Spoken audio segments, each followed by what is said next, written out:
I ended up signing up for U10s. And I just remember thinking initially, I love pond hockey. I love skating around. I want to give this thing a go. Like, I want to actually try playing in an organized setting. And a bunch of my friends were doing it.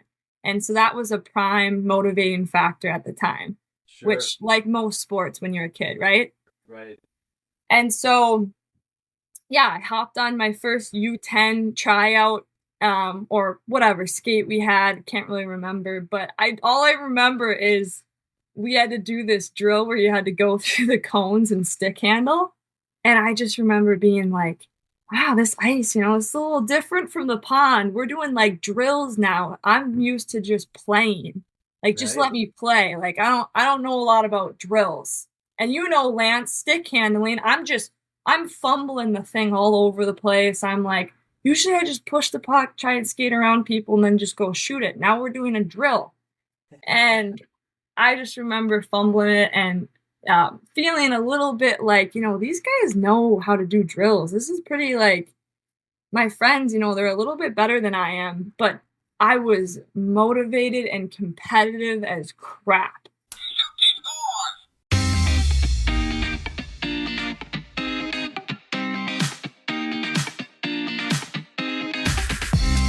Hi, everyone, and welcome back to the Hockey Journey Podcast, episode number 141, the Kelsey King National Champion Mental Performance Hockey Journey. Presented to you by OnlineHockeyTraining.com. I'm your host, Coach Lance Pitlick. If you're new here, please make sure you subscribe so you won't miss out on any future episodes. Before we learn from others and try to create the best versions of ourselves, dial in that process and begin this conversation.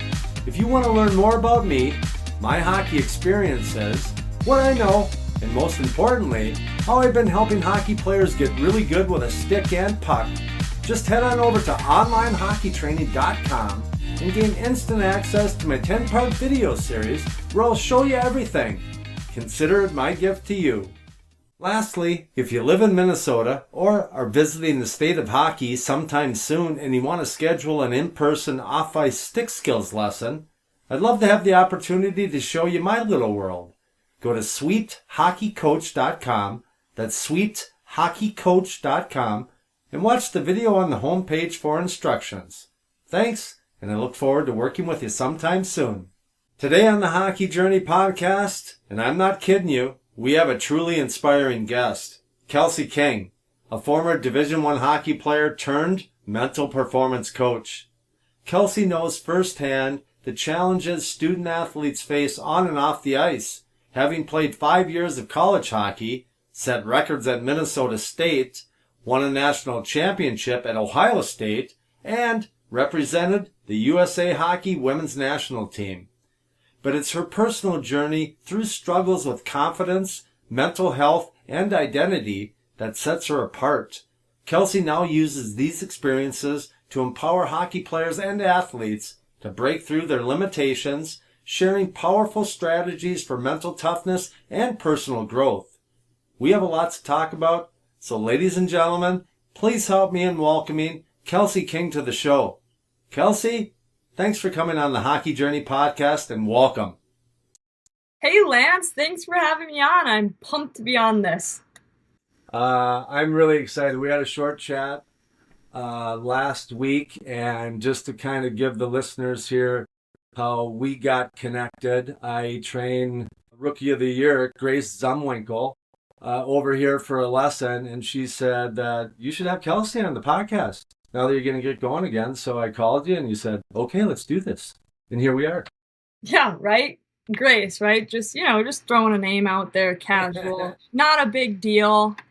You have had, and I just did a little research on you and poked around, but let's just look at the stats here and then we'll get started. So just high school, and I don't even know what you were as a youth, but in 100 high school games here in Minnesota for Elk River, right?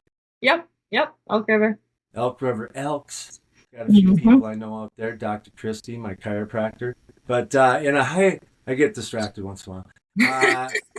High school, 100 games played, 92 goals, and 51 helpers for 143 points. I'm looking at, okay, she's got a little game. And then college, 165 games played, 52 goals, and 60 assists for 112 points.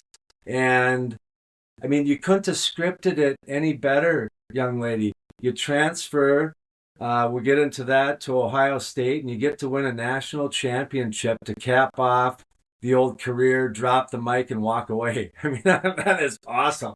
Right? Right? So we'll get to that. All right. So how I like to start each episode, especially when it's with a former player, is for you to rewind the tape, and let's just take a moment and look in the rearview mirror and go back to the beginning. We're in no rush. Where'd you grow up? What was your childhood like? Your parents' influence, siblings, friends, your introduction to hockey and other sports. You got about 45 minutes to fill. So basically tell the listeners in a nutshell, what the heck was it like growing up Kelsey King? Yeah. So, I mean, I go way back. You mentioned it. Started out born and raised Elk River, Minnesota. I was kind of a late bloomer, actually, which is, most kids, especially in the state of hockey, they start when they're like 2 years old or younger. They're putting skates on to start playing. And that was most of my peers, most of my friends, but I'd always been around the hockey crowd. My dad grew up playing a bit. He played up until high school. My mom was actually a figure skater and cheerleader for the Osseo Orioles, and Park Center is where my dad went to high school. So it was funny because everyone says, how'd you guys end up meeting? Like, aren't you big rivals? Shouldn't you guys not like one another? And so that's kind of their background story. And I grew up in a household, right, where we watched hockey. We had NHL games on all of the time. Ovechkin was my favorite player. All I could think about was how I wanted to be a goal scorer like him someday. Cool. And so I probably started putting the skates on when I was about 10, 9 or 10, I would say. And so I was kind of a late bloomer, as I had mentioned. I played pond hockey. I was, my brother, he's younger than me. He played hockey as well. And so we got to grow up at Hankey Pit, which is pretty historic for those that know about Hankey Pit and Elk River. And we just started playing on the pond. Didn't know much about the game, a little bit here and there from watching, but never played myself. I played all the other sports you could play: soccer, tennis, softball, all of them, right? I dipped into a little bit of everything. So you were playing pond hockey, but you weren't playing organized hockey for a few years. Is that what you're saying? Yep. Just pond hockey. That's where I kind of started. And again, this was like, I would say 8 or 9, because 10 was when I really hit my stride in playing organized hockey. So I ended up signing up for U10s. And I just remember thinking initially, I love pond hockey. I love skating around. I want to give this thing a go. Like, I want to actually try playing in an organized setting. And a bunch of my friends were doing it. And so that was a prime motivating factor at the time, sure. Which, like most sports when you're a kid, right? Right. And so, yeah, I hopped on my first U10 tryout or whatever skate we had. Can't really remember. But all I remember is we had to do this drill where you had to go through the cones and stick handle. And I just remember being like, wow, this ice, it's a little different from the pond. We're doing like drills now. I'm used to just playing. Like, just let me play. Like, I don't know a lot about drills. And Lance, stick handling, I'm fumbling the thing all over the place. I'm like, usually I just push the puck, try and skate around people, and then just go shoot it. Now we're doing a drill. And I just remember fumbling it and feeling a little bit like, these guys know how to do drills. This is pretty, like, my friends, they're a little bit better than I am, but I was motivated and competitive as crap. And so I was like, all right, I went home and we got synthetic ice in my garage like 2 years later. And until that point, though, just on the cement, on the concrete in there, I was stick handling, I was shooting. I had the itch pretty much right when I got in that setting and right when I realized, like, hey, this is something that you got to practice at. This is something that you got to work at.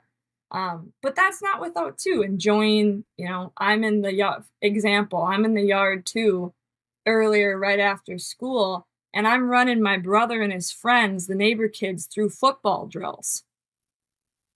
I got my clipboard out, I got my whistle, like, hey, come on, tackle them, you know? And I'm like 11 years old now, right? 10, 11 years old, running my brother and his friends through football drills. I still have I came across it the other day when I went to go do some coaching, and I got the hockey clipboard. Right next to it was my football clipboard that I was always writing X's and O's on. So that was, again, as much as I got the itch right away to train and know that I wanted to be competitive in hockey, I also was still a kid, and I loved night games, kickball, anything that I could stay in. I've stayed in softball till high school, because high school, I would say, or, a year before high school is when I was like, hockey's going to be my primary. Like, this is something that I really want to put my all in and invest in for the long run. Right. At what point in time did, because you have, I would say that would be called your ignition, when you first got on that ice and the drills and the ice was different. It wasn't all chopped up and it was smoother. And, but when did you come to the point where you're like, okay, what's kind of the ladder I'm going to be climbing here, where you're like, I want to play college hockey, I want to maybe play in the Olympics? Yeah, so I was pretty motivated, like I had mentioned, at a young age, and you're totally right, that ignition period. When you get out there and you're like, I love this. This is it. This is something that it's different than the other sports that I had been in.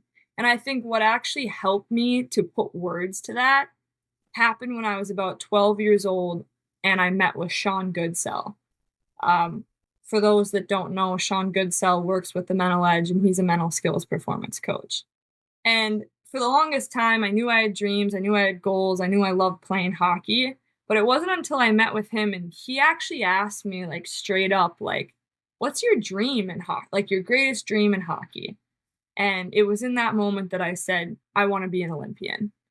And that was at 12. And again, those were formulated words that I could actually realize that, hey, I watch these NHL guys, I watch my friends, I watch my, mentors, people on the high school team, like Jonna Curtis at the time, right? I'm watching her grow up and her play, and I'm like, I want to be like them.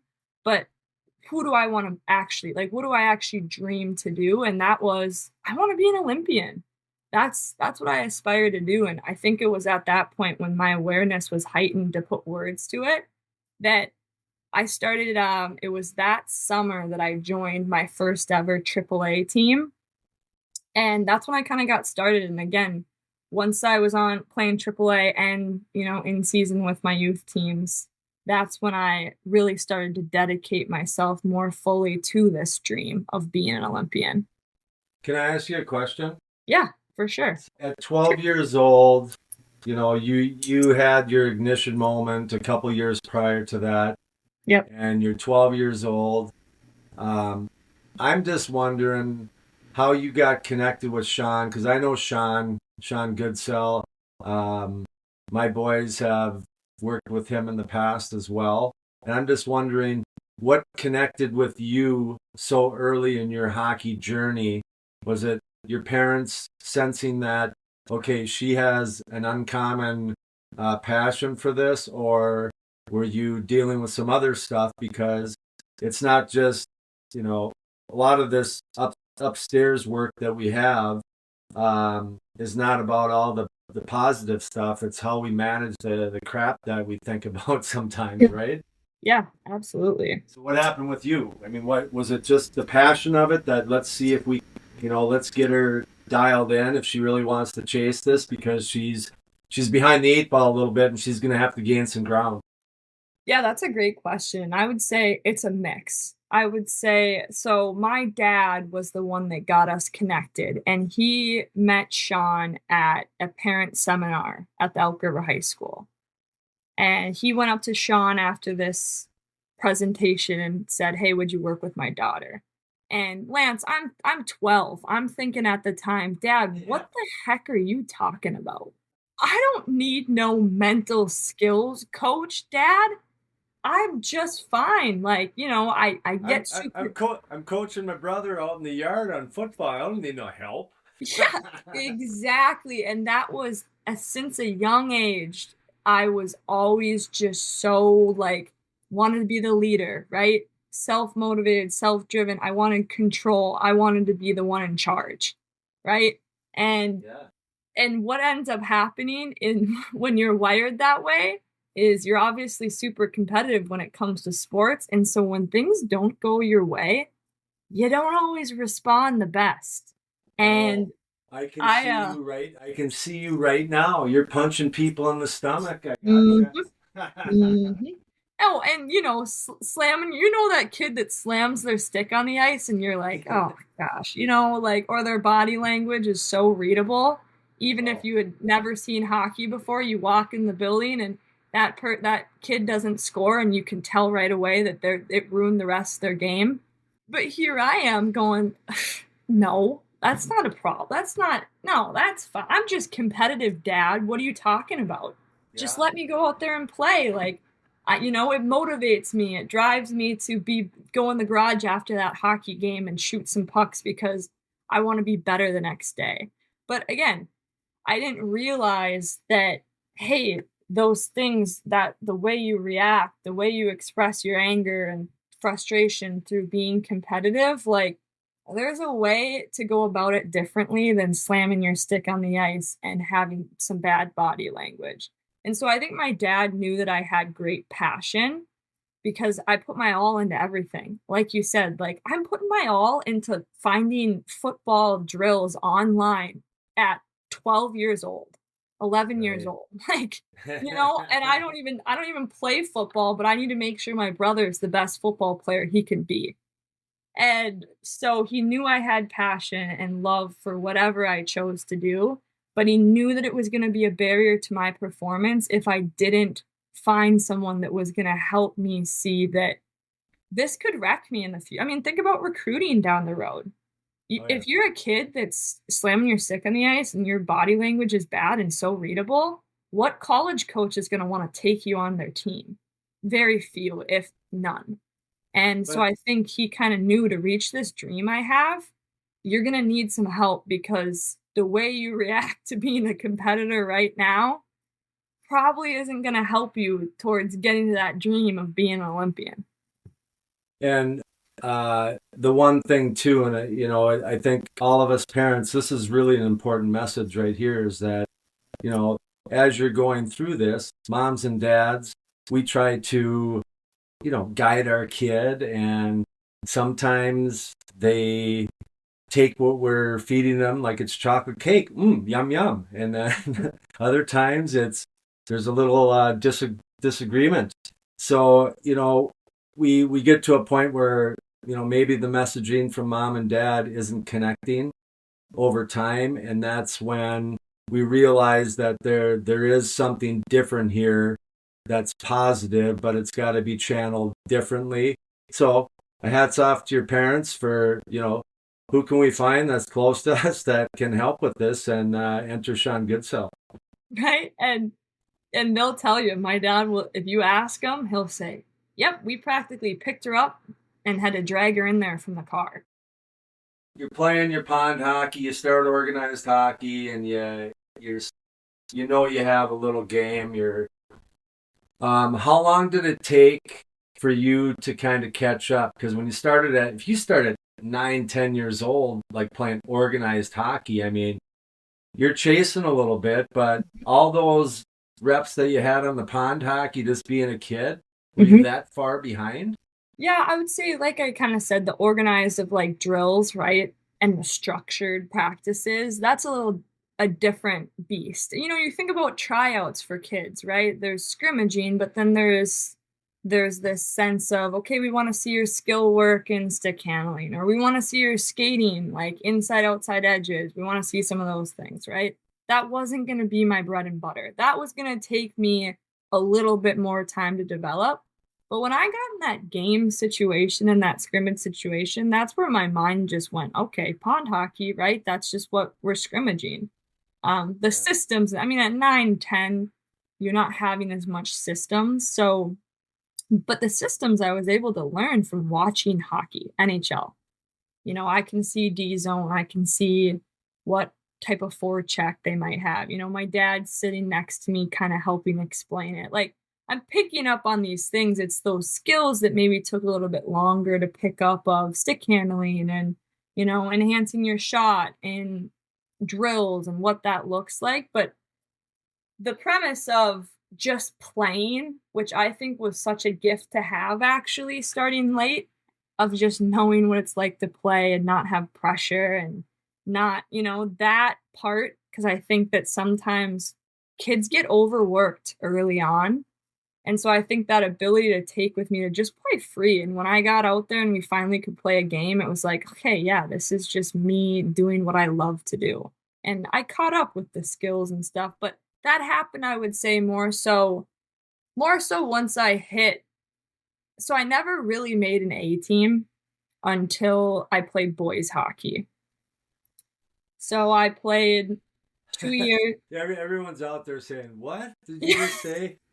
You know, because that doesn't happen very much. No, Okay, go on.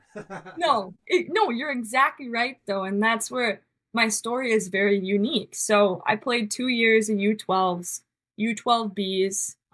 Or the first year was U12Bs. Second year would be U12s, but this is when I made the transition to boys and I played Pee-wees. And I ended up making the Pee-wee AA team that year. And I remember going Wow. into, yeah, yeah, yeah. So U12B to Pee-wee AA. And I remember being like, oh man, I don't know about this boys hockey thing, but we didn't have a lot of product in U12s at my time for girls. That year I had U12Bs, but we were, again, there weren't a ton of girls. So it was kind of like, there wasn't my dad was like, I think that this is going to be in. My dad was like so excited. If it was up to him, he would have had me playing boys hockey earlier on because he was pumped. He's like, this is going to be such a great character builder for you to be able to experience what it's like to face adversities of, you know, being a girl amongst what at the time, I mean, we've really transitioned out of that now, but was still a boy prominent sport. Right. And so yeah, so he signed me up. We signed up for Pee-wees. Me and my best friend Megan Jung, she was a goalie, and we were the two girls that decided to go over on the boys' side. And yeah, it was one of those things that was obviously intimidating, and like anything, right? I remember the first day of tryouts, not a single boy would pass the puck to me, and I was like, oh, Yep. we're in for a long haul here. Yeah. And all I can remember doing is I'm going to do the next simplest thing, which was anytime in a scrimmage. I always remember when I played pond hockey, you always want to be the first to the puck because whoever's gets the puck first is pretty much in pond hockey, especially going to control the play for quite a while. Right. And so I'm like, if I can just get that puck first, then I'll be able to have it. Then I don't have to rely as much on one of these boys, you know, having a change of heart and all of a sudden passing me the puck, which was unlikely.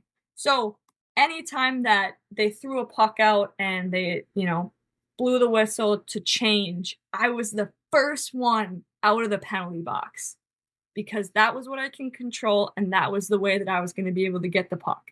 So every single time, like without fail, I was fast. That was one of my strengths. And so I would go to that puck, I would pick it up, and I'd be the first one there and I'd control it for as long as I could. And I really do think that at the end of the day is what had me make that team. The determination and the grit of like, And just the little thing of, I'm going to be the first one to the puck.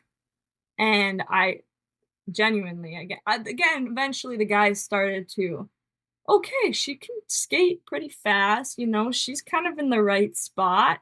We might as well, trust her a little bit. That didn't happen till the last day of tryouts, but that was one of the things that I think differentiated me and was kind of a game changer in really how I saw myself in terms of strengths moving forward, as a hockey player. So I had a 17-year coaching career. Mm-hmm. 8 years of mites, scrap that's just learning how to coach. And but once you got into the tryout process and everything, I obviously was a parent coach, so I had very little to do with the team that got picked. But they did, in those situations when you got a parent coach involved, they'll say, all right, we're basing it all on rankings or scores or whatever, but the last 2 or 3 picks, I can't, if 2 or 3, but you can dip down, 5 or 6 more spots if you want to fill those last 2 spots with someone that with a lower ranking. Does that make sense? Yep. And there's always, we call them comparables. So I would always, in those situations, take a player with less skill but more determination, heart, and compete every single time. And I was never wrong. I always picked the right person. So I would have picked you, young lady. Well, thank you. Yes. Ross Carlson at the time thought the same thing. But yeah, it was an awesome experience. And Megan, the goalie, she ended up making it too. So I was able to have another girl on the team with me. Yeah, but again, like the first time that anyone ever has really seen me, Lance, was kind of that experience for me through that tryout process. And who's the new girl? Yep. And in making that and kind of granting me some confidence that, like, hey, I can do this with the guys. Like, I think I'm onto something here. And, people start talking with your parents, they get closer, like, Kelsey's got it. She's just got to continue to work at it. And I was small for a very long time. I was a late grower, so I didn't really, it was probably my end of my freshman year, really not until my sophomore year that I grew. And so for the longest time, it was just that little girl from Elk River, Minnesota, and that played with the boys. And, then from there on out, after the boys, it was U15s and then high school. So you didn't play Bantams for boys. You transitioned at 15s?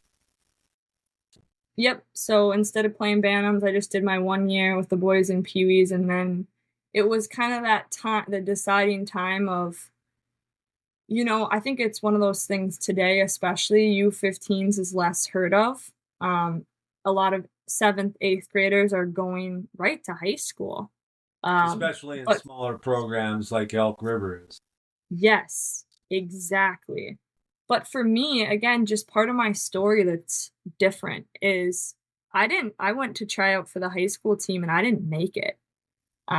They told me, you got to get stronger. You're still too small. If you made it right now, we'd probably, you'd probably be bubble, but you wouldn't really get a lot of playing time. You wouldn't really develop, essentially. And that was an important conversation in my hockey career to have with my parents of, do I take the risk and do I go to high school or do I go to youth? I mean, they pretty much told me, like, Kelsey, you don't have a lot of opportunities in high school this year. Or do I go to this U15 team and decide that I get to play? I mean, U15s play so many more games than high school plays. So do I take that route and get a ton more games? And not to mention, what a great opportunity to be a leader, advance as a leader. What a great opportunity to really just grow and have the puck on my stick more. And some of my best friends to this day were on that U15 team with me. And I'll tell you what, the coolest thing about that team is we never looked at ourselves as less of, oh, poor us, we didn't make the high school team, yada, yada, yada. We went on to make quite a run in on that U15 team, and it just was such a cool year in terms of the underdogs coming together. That was kind of our story title, I would say. Did you make it to state as a youth player? U12Bs, we made it to state, yes. I mean, I loved U15s, and I speak on that to a lot of parents today as well when they ask me, like, well, Kelsey, like, our kids got to make high school 7th, 8th grade. I'm like, well, I understand U15s is less of a thing now, but I don't developmentally. I mean, it doesn't get better than having that many games, having the opportunity to have the puck on your stick more. You just really develop in a way that high school, it's sometimes harder to, because maybe you get time on JV and varsity, but it's high school, I feel like less games, it's higher intensity. Not that we were intense in U15s too, but you know what I'm saying, and with those you work with, Lance, of making that jump to that level is very different. Well, and then the season's so short, so you can play a fall sport. So if you're not in the high school elite league or now, those things, then how are you going to get better? So a couple stories. One is I always tell players, and everyone has their own choice that they got to make. And there's a high school coach that has his plan that he needs to put together a roster based on the players that he has available in their program. But if push comes to shove and you have to make a decision between going to U15 or whatever, and then maybe there's a coaching challenge where you don't vibe with the coach at the one level, but up, whatever. There's all kinds of different things, but I always say go to the place that you're going to have the puck in your stick the most, and like you said, where you can make moves, make plays, and stuff like that. Now, the other story I want to say, and then I'm going to let you talk because no one likes to hear me talk too much. But when I was coaching squirts here in Wayzata, my youngest, I'm a parent coach, so again, I knew that he was, could make the A team as a first year, and they called me up and they said, all right, here's your team. And I always wanted to call everyone and congratulate them. So he said, and congratulations, your son is the only first year that made the team. So as a dad, I'm like, oh, that's really cool. That's awesome. You worked really hard to do that. So I tell him, I'm going to start calling everyone. I tell him that he made the team and he started tearing up. And I'm like, what's going on, dude? And he goes, Dad, none of my buddies are on the team. He says, would you be mad at me if I played B hockey so I can play with my friends? And I said, no, absolutely not. That's really cool. But just know that when I make the call, we can't change that. And he says, that's fine. And he played beat hockey.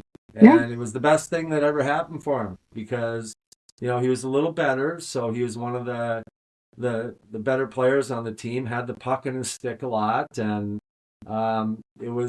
that's where you kind of learn how to, like you said, these intangible things, the leadership, and what does that mean? Well, I got to work hard in every practice if I, want everyone else around me to work hard. Yeah, I mean, absolutely. I couldn't agree more. That's exactly how I felt too in that process. And you got people that rely on you too. Like these players they're your friends, but they're also looking up to you. When you're one of the better players amongst them, it's like, Kelsey, we want to get the puck to you. Like, come on, like, you go down, you score, so we can, it became one of those things. You had the puck more. You had people that were looking up to you and relying on you, but in a very healthy way, in a way that was like, we are the underdog team in a lot of respects by choosing to, be not on the A team, be on what a lot would be considered the B team. And my development, I credit a ton of that to before I got to high school to being on that U15 team. All right, we covered a lot so far. Yeah, you were a late bloomer. You got some grit, some tenacity, and some You guys want a piece of me? All right, come on, let's see what you got. Mm-hmm. Playing with the boys. You move over to high school now. Talk a little bit about that because, again, you kind of get your feet wet a little bit, and then your senior year, you have an absolutely monster year. Freshman year was, again, I remember I was so excited. So many girls that my first year in that I just looked up to so much. And I remember it just being such an exciting opportunity. And I had a pretty good year for a freshman. I was getting pretty good playing time. Um, Again, just getting that jump is so different. And we'll talk about it too of the jump from high school to college. It's just it's different. And it's something that initially you're kind of like, whoa, like this is big girl hockey now in a lot of ways. Yeah. But I felt like I was able to make a pretty smooth transition into it. And I had, again, a freshman year that was good. It was good for a freshman year. It was enough to help me begin to be recruited. Because in my time, recruiting started, people were committing as freshmen in high school around my time. So it was that stage that was okay. I developed a new 15s. Now I got to show my stuff a little bit here because my goal is I want to play Division I college hockey. And so my freshman year was a good freshman year. Nothing crazy, but put up some good numbers enough to, like I said, get recruited. And it was my sophomore year then that I ended up making my commitment to Minnesota State, Mankato. And that sophomore year, that was an okay year too. A little bit better than my freshman year, but nothing crazy. But my junior year was what everyone would consider to be a slump. For like most of, okay, Kelsey, like you got to start kicking it into gear if you want to play. Like you're committed, but if you want to play college hockey, you need to your development needs to be better. Like you need to be performing. You need to be, there's always that pressure on you to put numbers up. And I don't love to say that the numbers are, you look to the numbers and the numbers are important because there's a lot more when you play hockey, there's a lot more that goes into it. But you know what? Those numbers do matter in some respects. And it's important to showcase your ability of, are you a playmaker? Are you a goal scorer? Like, how do we identify you? Because that is going to get you looks. Their attention is going to be drawn to you in that way. So a lot of pressure on myself my junior year. And that pressure, some would say, again, slump year. We don't know what to expect from this girl. College is right around the corner. After my junior year, preseason Miss Hockey was out in Let's Play Hockey magazine. Isn't that funny? Because I'm looking at elite prospects right now, and your first year playing, you got 25 games, 18 points. Second year, same 25 games, 30 points. Yep. And they say you had a slump year, 25 Yep. years, 32 points. So you got better. Yep. You went from 17 goals, 13 assists to 22 goals to 10 assists. Now, here's what's crazy. So you went from first year, not quite a point per game player to a little over a point per game player for the next 2 years. And then your senior year, you go to over 2 points a game player. Yep. Okay, I think that you didn't have a slump year. You just weren't ready. You weren't ready to erupt yet. Yeah. Right. But that's, again, right. I'm able to look back on that now and be like, I remember getting to my senior year and being like, I knew this was coming, but you have so much noise and people are like, okay, Kelsey, like, yeah, you're a great player, but we were expecting that you were going to start having like, I had a goal in mind of wanting to have like 50 points my junior year. And just start to really take off and just really start to separate myself from others because you could see it when you watch me play. And all the way, especially up until my senior year, you could see it in my play. It just wasn't necessarily showing up on paper. And then, I went from that junior year, they had preseason Miss Hockey come out and right before my senior year, and my name wasn't there. Was like they probably had like 20 names on there or so, and my name wasn't even on there. My name wasn't even in discussion whatsoever. And I remember being kind of like, you know what? Screw that.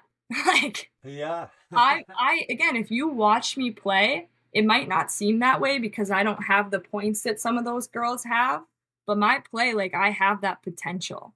And that was again part of my story of part of the struggle and discouragement was sometimes I feel like people didn't really see me. They didn't really see my potential and what I was capable of. But that just again helped along the way with Sean of reminding me of it's funny. So he told my dad, you know, I'll bet a steak dinner that your daughter's going to be up for Miss Hockey her senior year. And my dad goes, Cool? right? Isn't that amazing? And my dad goes, whatever, Sean. Okay, sure. Let's bet on it. Handshake. Sealed the deal. Okay, steak dinner. And here I am then. My senior year comes around. And like you said, those points don't like the points don't lie, but that potential has always been in me. I had that. It was just a matter of, again, me finally finding that full expression, whether it came from feeling the support from my teammates in the locker room, you know, building this trust in the process that I had built over the time of just, again, every day showing up and being like, it's going to come. I'm trusting this process. I'm doing the right things day in and day out. I'm still shooting. I would shoot pucks before games to try and get myself dialed to have an extra couple more shots so that when I got in that game, I was ready when I got the shot in the slot. And all that work, and again, senior year, it just erupted. And all of those results started coming through. And then here I am sitting up at the banquet in the front, you know, on the stage with what, five others, up for a finalist for Miss Hockey at the Miss Hockey banquet. And I just remember Sean being there, and I remember the laugh that him and my dad shared, right? Of, wow, like, who would have thought? Again, not preseason Miss Hockey, no talk about it at all. Wasn't even really in, you know, the ballpark of conversation. And here I am sitting up at this table as a finalist after a knockout season. Yes. Okay. All right. We're progressing nicely. So, I wanted to just you had your adversity that junior year, but senior year things went really well for you. How much did you rely on your mental coach during that season? Because everyone's like, "Oh, that was a beautiful season," but I've worked with players that have had magical seasons like that as well, and they were an emotional basket case. Mm-hmm. Mm-hmm. Isn't that so true though? It's you carry so much as an athlete. And when you're, you know, you got this pressure looming over your shoulders and with college and these goals and these dreams you have that, you know, am I there? Am I in conversation? Am I but a lot of what it came down to in my work with Sean was really just having conversations about of course you talk about stuff like, you know, shooting more, or working on my stick handling or working on, you know, getting extra skates in, being intentional, things like that. But a lot of it came he was really the first person in my life that fully saw me. And again, going back to that thing of him just he makes predictions about things. And those that have worked with Sean and you've seen it with your boys, like sometimes he just knows things and it's kind of weird, but it's some reassuring thing that like even if I had a crap game, even if I had what people were kind of saying was not the junior year I intended to have in my goal year, he still without fail the encouragement he provided, the challenge he continued to provide in a way that I felt seen, heard, and valued in all of that time was something that any struggle or adversity that I faced, I felt like I could get through because of having him in my life in that time, regardless of our conversations. Again, talk about all these skills, talk about all these things, but sometimes you just talk about life and how it's important to take a step back and recognize your greater identity in this all. And that really, at the end of the day, we have few things that are in our control. But how can we maximize what's in our control and quit trying to change and fix all these uncontrollables, because they will fix themselves. And it took me a while to believe that. But after having a year, that senior year, I'm like, Sean, I hate to break it to you because I don't like to admit that people are right, but you're right. Like those things that you saw that I couldn't see, they're here. They happen. And so I think that work together was just huge in getting through that time and to really getting to that destination that I got to. Absolutely. And, it's, again, I give your parents a lot of credit for, pushing you, recognizing what was going on with you, Yep. and then pushing you to someone that we just know that, like for me, if I get a kid that's really passionate about hockey and wants to get better, I know that my time with them is going to be so fun because they're the little version of SpongeBob, female or male version of it, and they've been searching for this. And today is different than when I was growing up because we didn't have the internet, and the self-learning and that you can do now is limitless. And I've heard a number of podcasts and stuff where people are just saying it, if you're passionate about something, you have no excuse to become an expert in it because everything's available for you. And the thing that I want to pass on to everyone from this little segment is that hearing other people's story when you're going through your journey, they've already been through it. I mean, if you want to accomplish something, the odds that someone have done it before you is pretty good, and they post a video on it. So you can learn from what they went through. And what I find, I still do it. I listen to podcasts.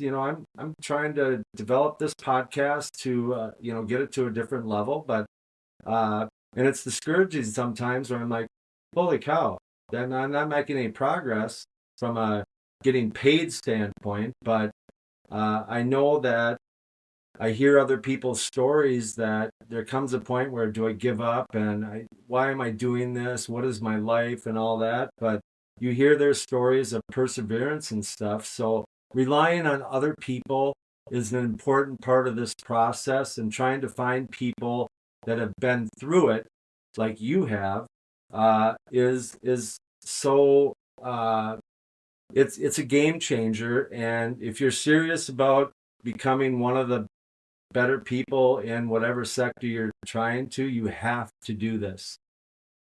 Yep. Absolutely. That was so well said. A quick word from our sponsor, headsuphockey.ai. The Hockey Journey podcast has a new sheriff in town sponsoring the show, and Coach Lance couldn't be more excited about spreading the love to all of you hockey enthusiasts out there about this new revolutionary stick handling training application powered by AI technology.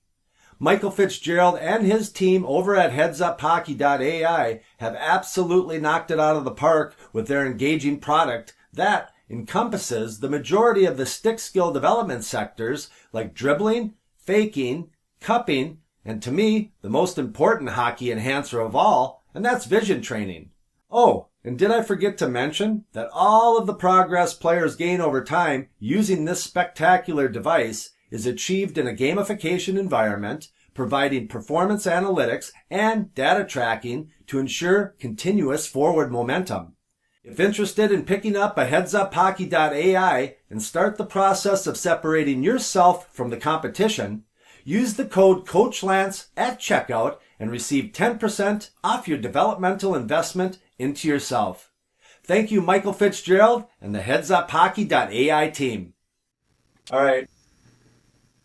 What was the recruiting process for you? Did you have other schools? I'm assuming that you had other schools courting you, but what made the final decision to go to Minnesota State? Yeah, so yeah, there was crazy. I always tell, kids that are going through a process, like everyone's process looks different, right? But for me, um, again, I credit a lot of the development of I've always been a kid that's had to trust the process, right? I've been an underdog most of my life. Yes. I've had to work for every inch. I was always the small girl from Elk River. And I always had to find ways of how am I going to distinguish myself from others and just trusting in that process. So when I was looking at schools, a lot of it that it came down to was the character that I have and just how I described it, right, thus far.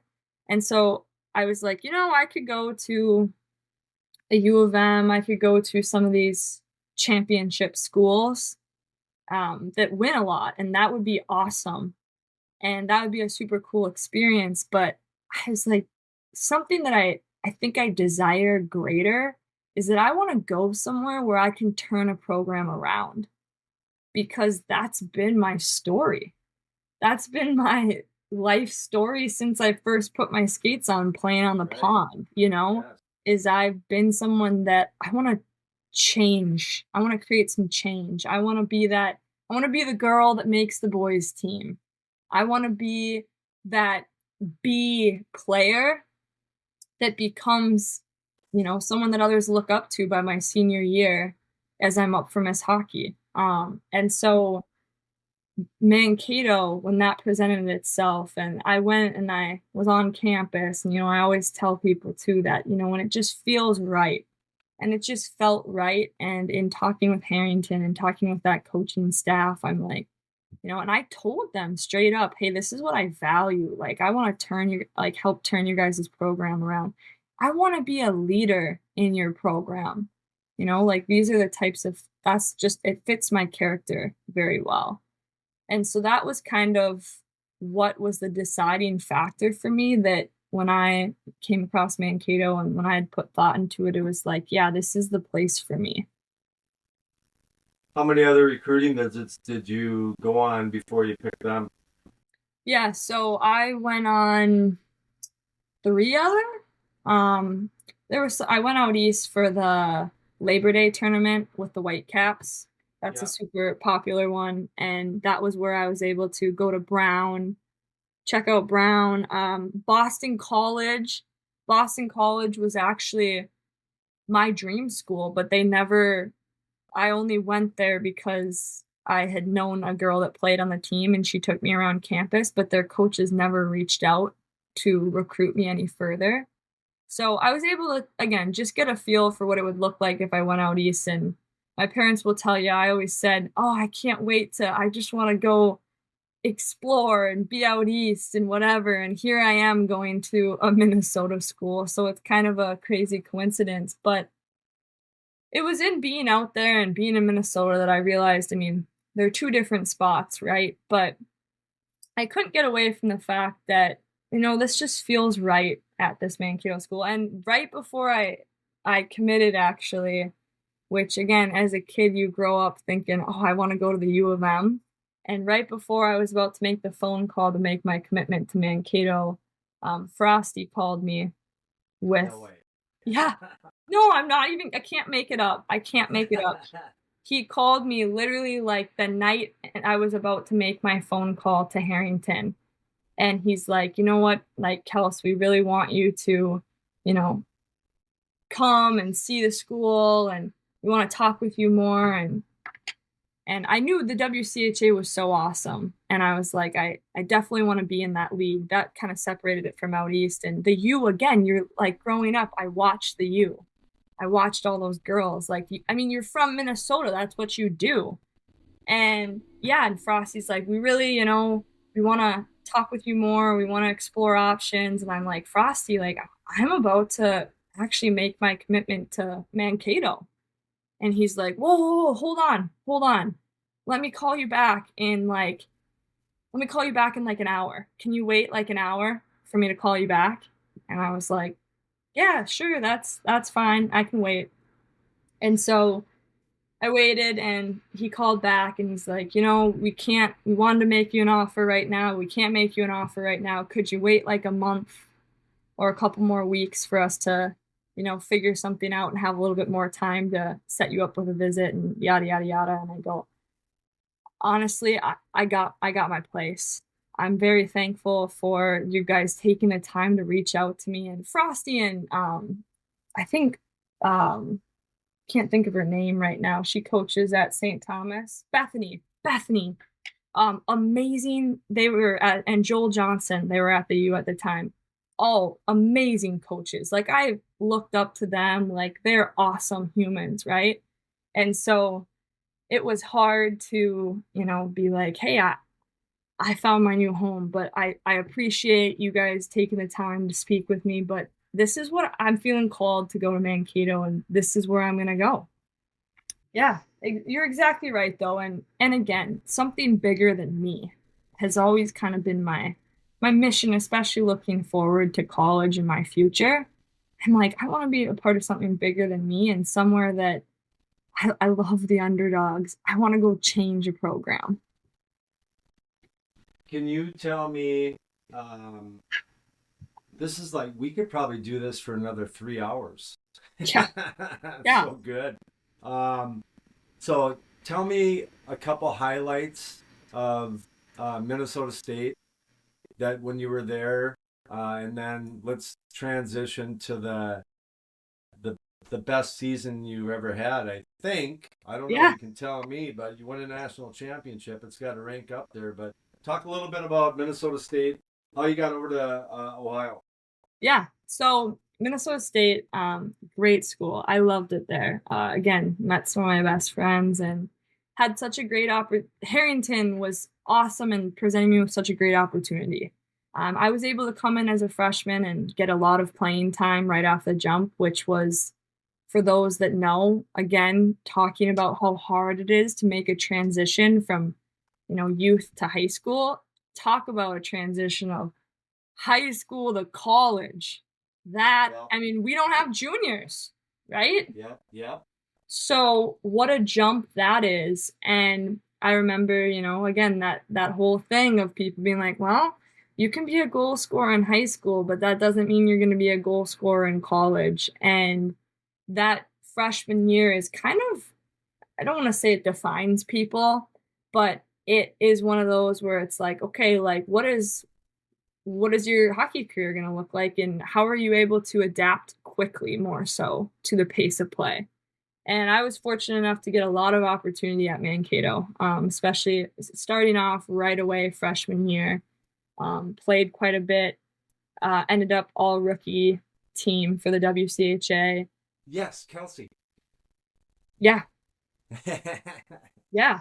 That's So awesome. Good for you. thank you. Yeah. So again, able to make that jump and adjust pretty quickly to this pace of play, all rookie team. As I continued in my career, I was able to set a few records there at Mankato. And shots on goal. Had a lot of shots on goal. That's an Ovechkin thing. You know that he led the league in shots. Anytime he's won the scoring title, he's led the league in shots, and that's most cases. So, okay, that's where you got it. Yep. Oh, loved him. Loved watching it. I knew there wasn't in most scenarios, like I would take the shot. Just like you watch OV on a one-timer, if there's a one-timer pass coming his way, he's taking the one-timer. Yeah, he's not sharing. No. And so I would take the shot. That was something that I knew was my strength, and I knew it was important to play to. So shooting was a huge factor in my play at Mankato and how I made a difference on the ice. And speaking of making a difference, not just on the ice, but in my time at Mankato, the difference off the ice is one thing I love about college, and just in looking back on my story, I value relationships so much. They're so important. And again, it goes to speak to your character of, it's not all about points. It's not all about these accolades, right? It's really about what is the impact that you're leaving on each person you meet. And so with my teammates, that was always a prime thing that was on my mind of how can I influence you in a way that honestly at the end of the day like changes your life. And I think that more people should think about that in who you pass, who you smile to, who you know, give an extra encouragement to that's really genuine and authentic, and how far that can go in a person's life. And so that's how, in my time at Mankato, I really emerged as learning how to do that, learning being a great leader. What does it look like, especially in this college setting? I'm able to spend so much more time with my teammates outside of the rink. In high school, you do, but not as much, right? You're living at home with your parents. Now you go to living with your teammates. And so, yeah, I was fortunate enough to run the Bible study for the team for 2.5 years. I ran our team Bible study, which was an amazing way to connect with girls on my team on a deeper level. And some aren't of faith. And I was like, you know what? You don't have to know a single thing about the Bible, because when I got invited, when I joined my freshman year by an upperclassman, I looked at her and go, I know nothing. And she's like, you're fine. Come and hang out. We honestly just talk about day-to-day struggles, balancing school, the pressures that are on us as women. And it was that, to me, that impact and being able to have that was something that Mankato, you know, it never left, like it left me different. It impacted me in a way that changed my life to, again, start to propel me towards Ohio State and then propel me towards my career now. And so again, I want to like emphasize that of the importance of off ice stuff with your teammates in college, just as much as what everybody is seeing of leading the, you know, setting a school record for shots, setting a school record for the amount of goals or points in a game. Um, you know, going on to have 100 career points in college hockey, all these things. There's so much more that happens behind the scenes that I can credit, just like in the beginning of my story of my time with Sean. You know, it's amazing because, you know, when we think about someone's career like yours, we're talking about stats and everything like that, and it's all about the physical stuff. But that's only a portion of our day of that we get to train and we get to play games and we get to practice. And like you alluded to, there's so many other things that are puzzle pieces in fitting into being an elite athlete, being an elite student athlete. When you transition after that into the work field, I mean, there's certain daily disciplines that we have to do that are completely unrelated to, you know, scoring a goal. You know, me Yep. having broccoli instead of French fries, it doesn't help me score goals, but it's part of the process. Yep. Absolutely. How this has been, you know, usually like when I was in college, it was you go to college for 4 years and that's it. COVID hit, and all of a sudden there's a fifth year. So you play 4 years. Somehow you got a fifth year at Ohio State. Talk a little bit about that. Does that still happen? Can players still play 5 years? I think that's about to be done because that only happened due to COVID. Or obviously, if you redshirted, then you know you're Oh in yeah, college yeah. longer. Or you redshirt, yeah, you took your redshirt year, but that it's coming to a close. I think the class after me actually might have been the last class. I could be wrong on that, but that is fading away now. But I was fortunate enough with the craziness of COVID to get that extra year. And, you know, a lot will say, well, how did you make that decision? Like, how did you know, I went through the recruiting process all over again, speaking of recruiting processes. And they're like, how do you make that choice? And I said, you know what? I was fortunate enough to get an extra year, and I honored the 4 years that I had made a commitment to when I signed and when I made my commitment on, you know, the first day, right, to that Yep. team. And Yep. I'm someone that I don't like to leave people ever. Like, if I made a commitment to you, if I told you I'd be there for you, it's just like anything in my day-to-day life. If I tell you I'm going to meet you at this certain time, if I tell you I'm going to show up and I'm going to show up with my all. Yep. And so that was what I did for 4 years at Mankato. And it was after those 4 years, you know, and having some conversations with my parents and some of those close to me, some friends, I'm like, you know what? Wouldn't it be kind of cool to experience something different and be a part of a culture that has been built and established? I mean, what Nadine Muzzerall has done with that program is pretty remarkable. And I mean, from going Ohio State, when I committed to Mankato, they weren't really super on the radar quite yet. And before that, They weren't even a blip on the radar. no. Yeah, before that, they were like last in the league, right? And so, you know, I'm like, what a cool, that like is something I look up to. I'm all about cultures, as I had said, building a program, creating something that's special. And I was again thankful for what I had done in the time, and I genuinely believe that I left Mankato a better place in my time there, and I did what I had kind of set out to do. But I'm like, I think it's time for me to make this choice for me, and I want to go explore and see something different with this opportunity that I have before myself with an extra year. And again, I think my coaches at Mankato, I'm so thankful for everything they had done for me, the opportunities that they had given me, my teammates, and the bonds I was able to share with them. But I said, what's best for me right now is to go develop and go experience something different. That's what I feel called to.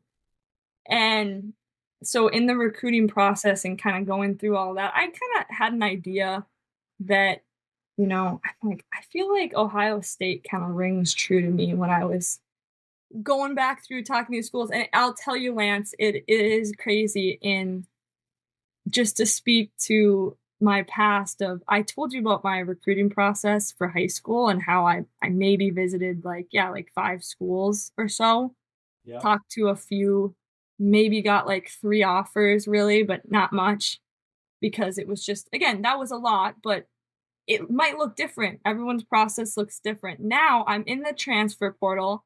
My phone day of, it's like 5 emails, 10 emails. Like it's just starting to like blow up. And I'm thinking to myself, again, this is a good problem to have. Right? A good problem to have, but, and again, and I'm not saying this in any way to be like, oh yeah, whatever. I'm saying this to say that girl, that little girl, when you think about your inner little girl, I was a B player, best. I didn't make high school like when most made high school. I've always had this underdog story, and it felt like that steak dinner ringing true again of, well, Kelsey, what if you go in the portal and no one reaches out to you?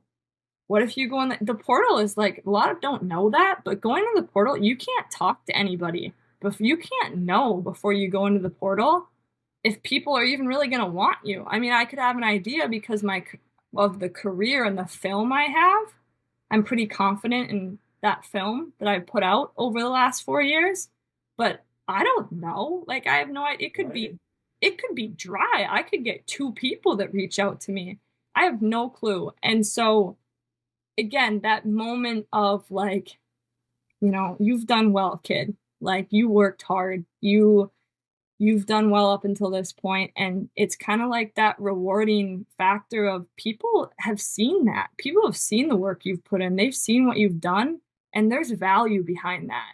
And that's what I kind of felt in that recruiting process. That was kind of like, wow, like my journey, my story of where I've come from. This is like a steak dinner again of Sean being like, you know, Dave, my dad, hey, trust me, she's going to hear from some people, and it's going to be quite a few. And it was ringing true yet again. And again, the one that I kind of had my sights on just from knowing like their culture and what they've built is that I really admired was Ohio State. And when they reached out, when I was able to talk with them, have a conversation, luckily, a lot of these schools, I knew I wanted to stay in the WCHA, and I had been able to visit them because I played against them with Mankato.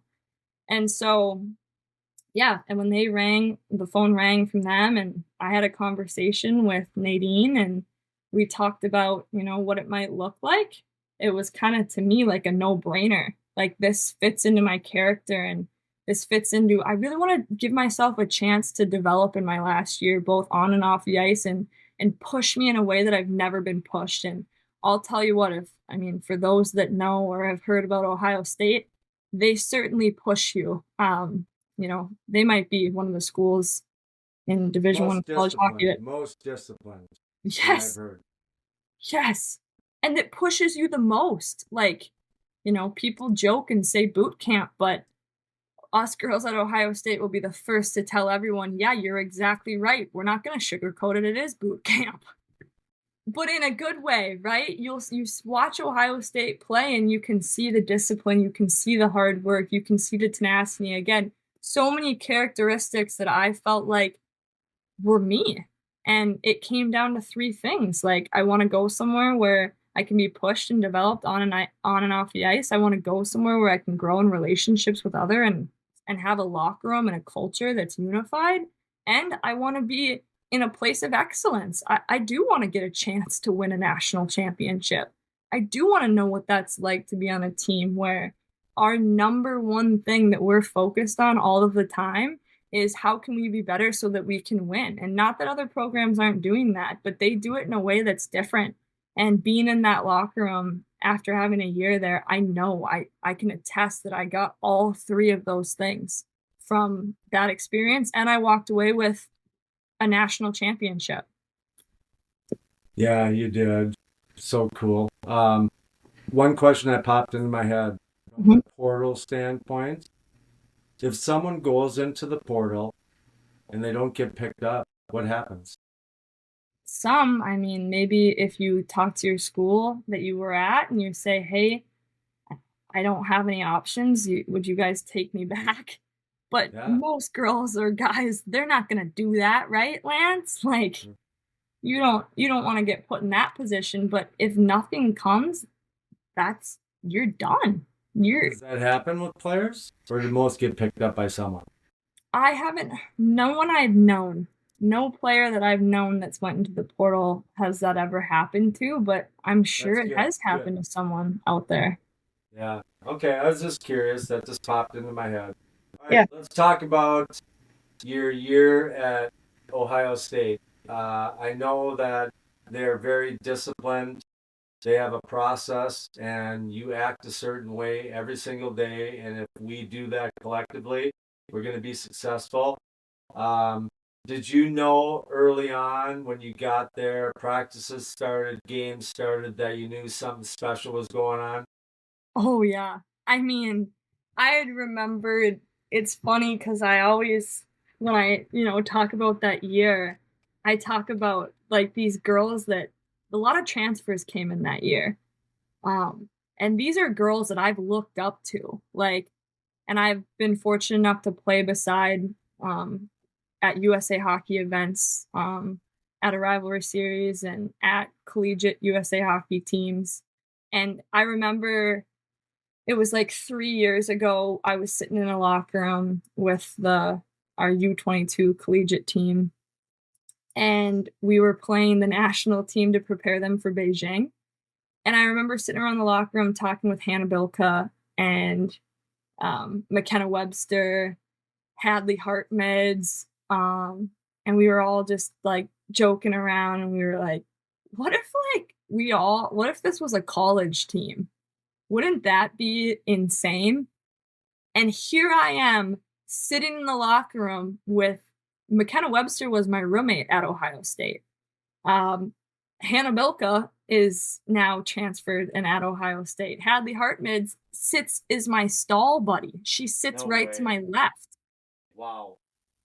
How crazy, right? And so what I always say is the coolest part is on any given day, you look around and you are like, oh my gosh, we are so blessed to have the player. Like, I'm not even kidding you.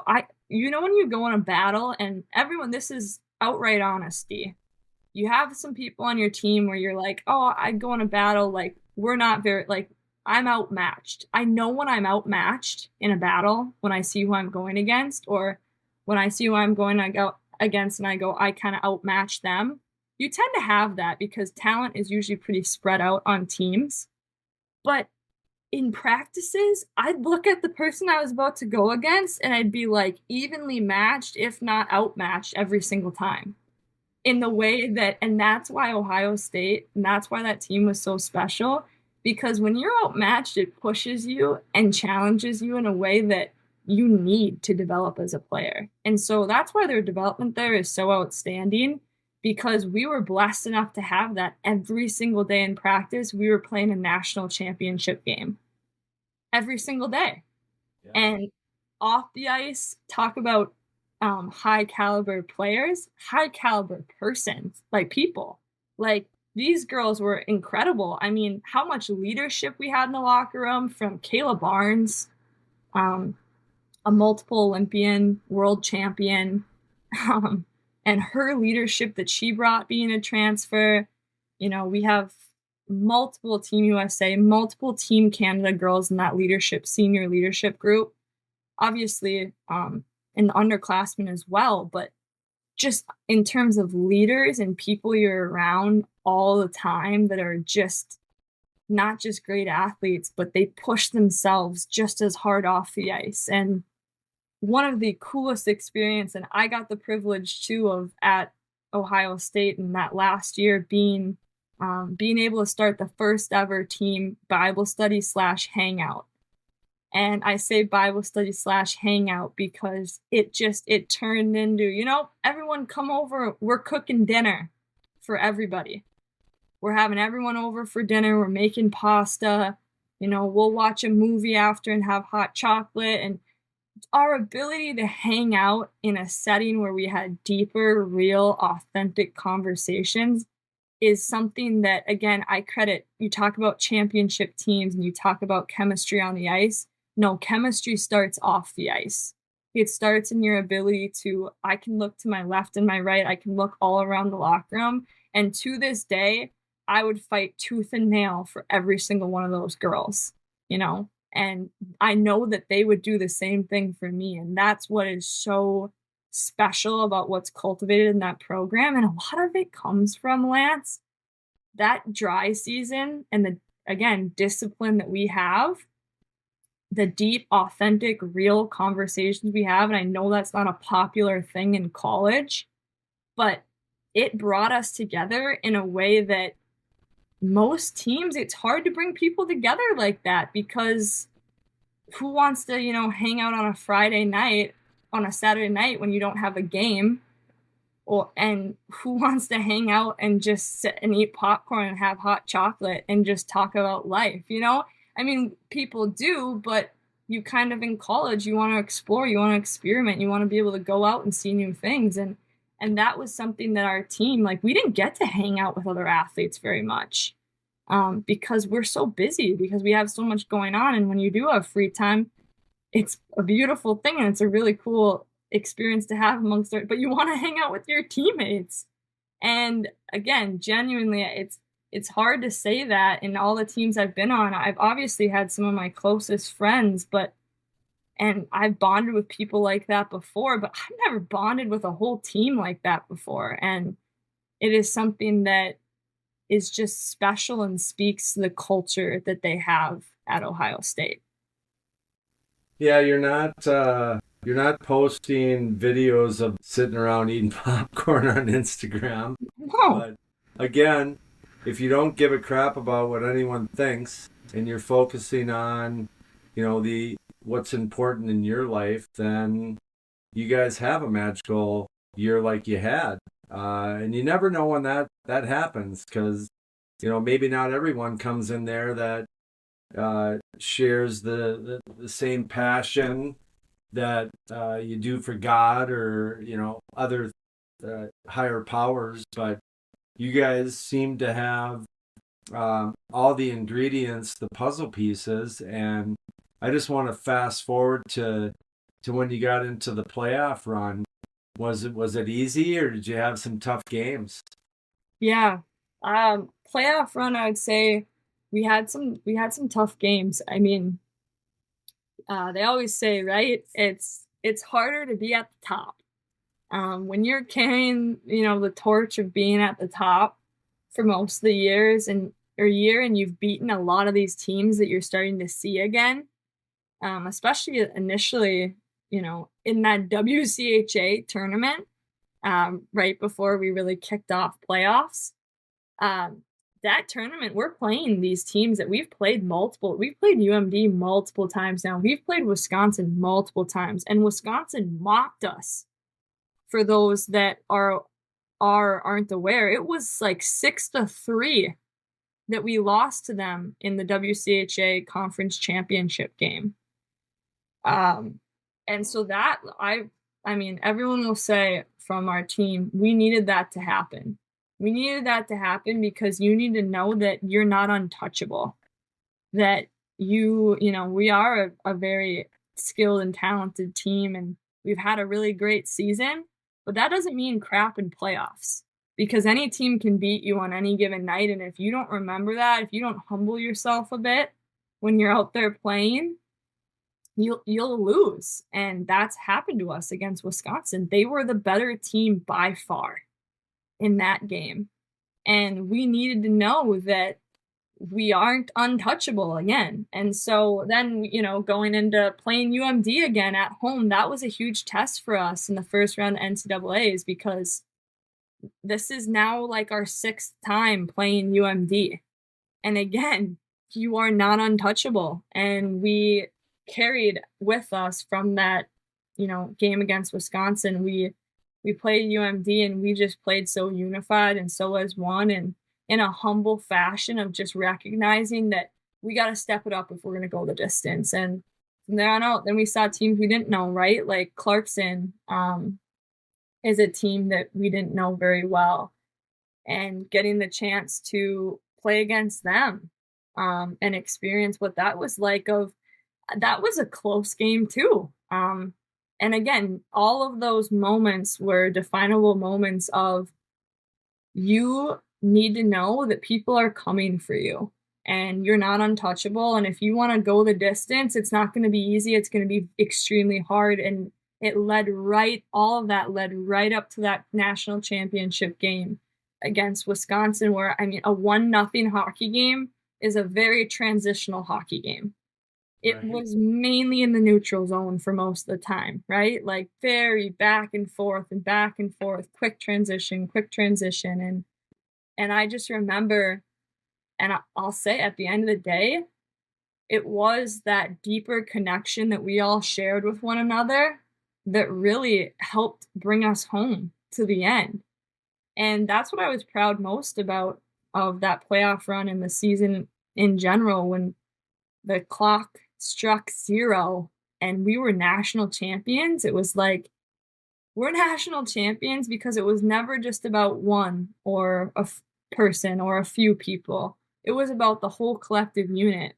It's about those that didn't get to be out there in that game that night, but the way that they were cheering and lifting up their teammates, and this just cohesive unit of nobody was trying to make it about them because it was about us and what we have gone through, blood, sweat, and tears all year to get to that moment.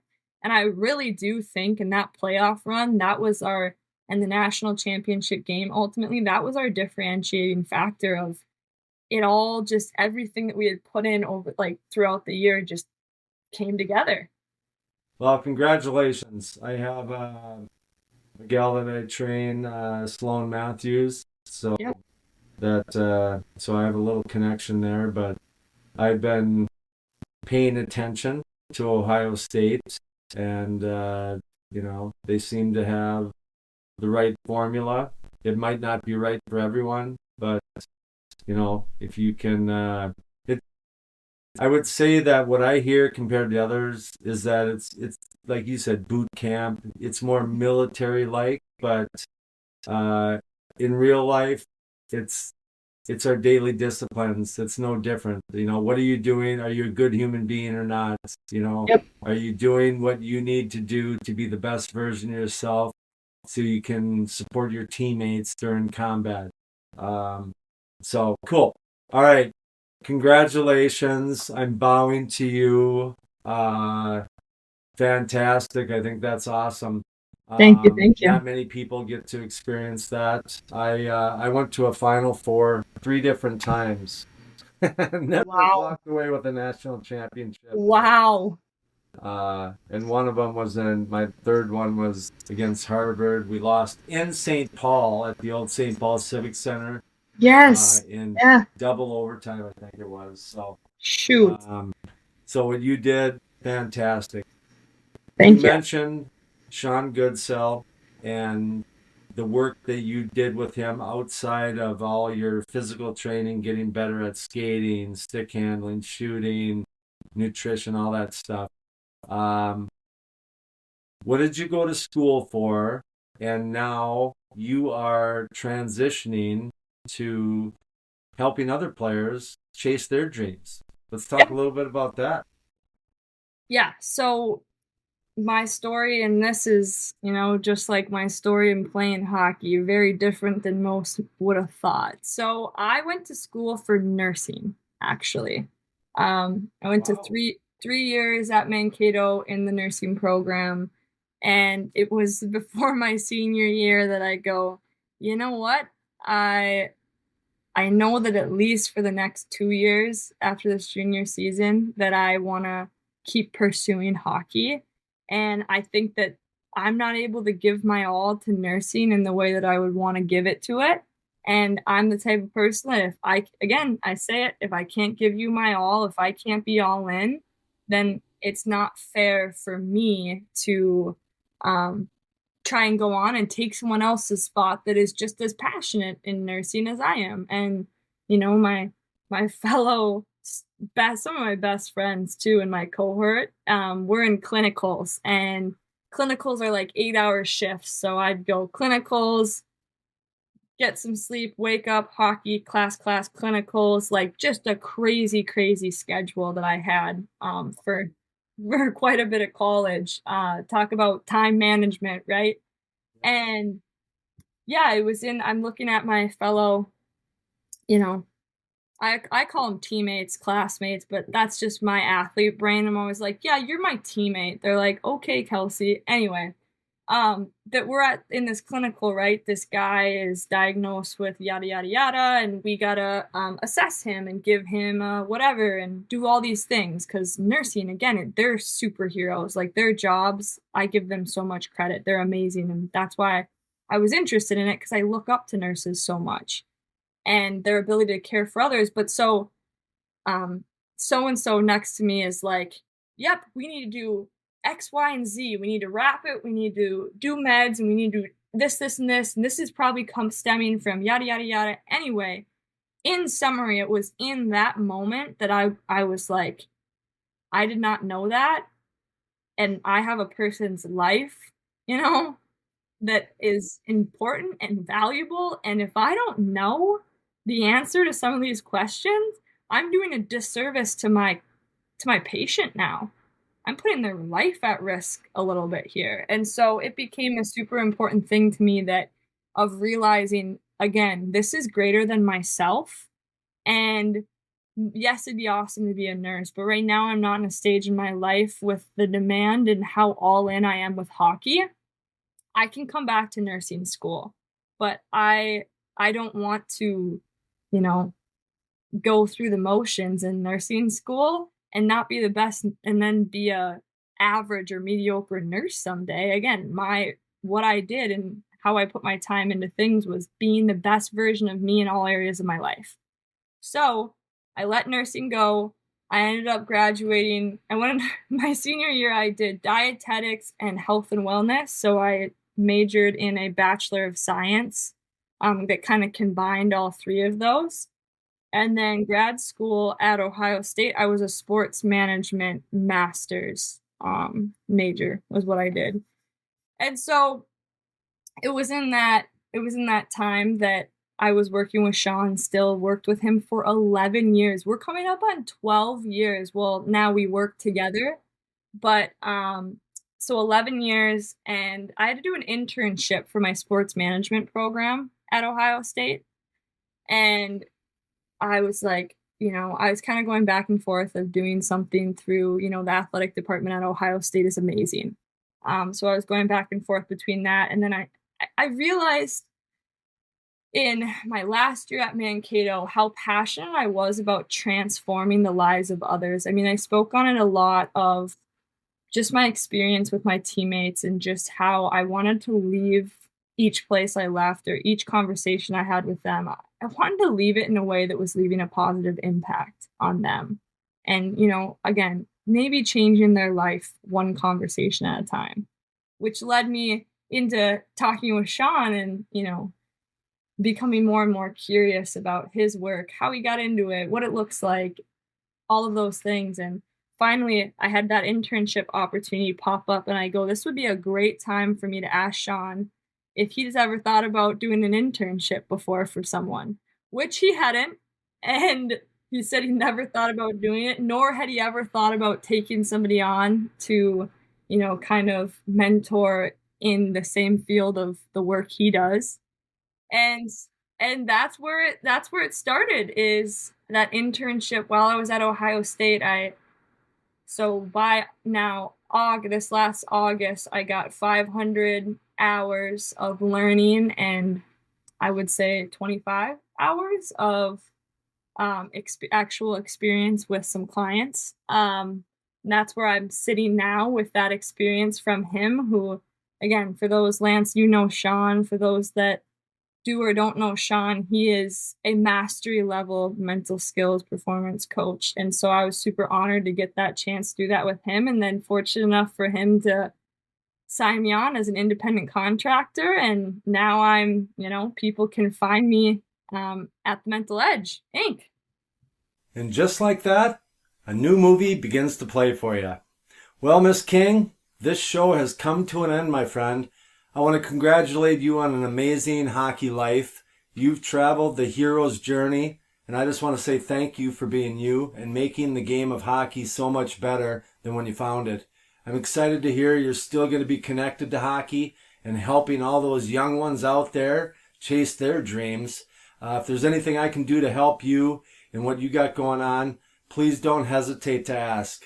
I just want to thank you again so much for having me on this podcast. And like I've told you, I think it's incredible how you share other stories, because there's so much power in each and every one of our stories. Well, you got that right, young lady, and I thank you. So until next time, I will chat with you soon. Awesome. Thank you so much, Lance. Well, that concludes another episode of the Hockey Journey podcast. I can't thank you enough for stopping by and listening. I hope you enjoyed hearing Kelsey King's hockey journey and the early stages of the next phase of her hockey business life. I'll put all her information in the description so you can easily get in contact if interested in learning more about what she's got going on over at the Mental Edge.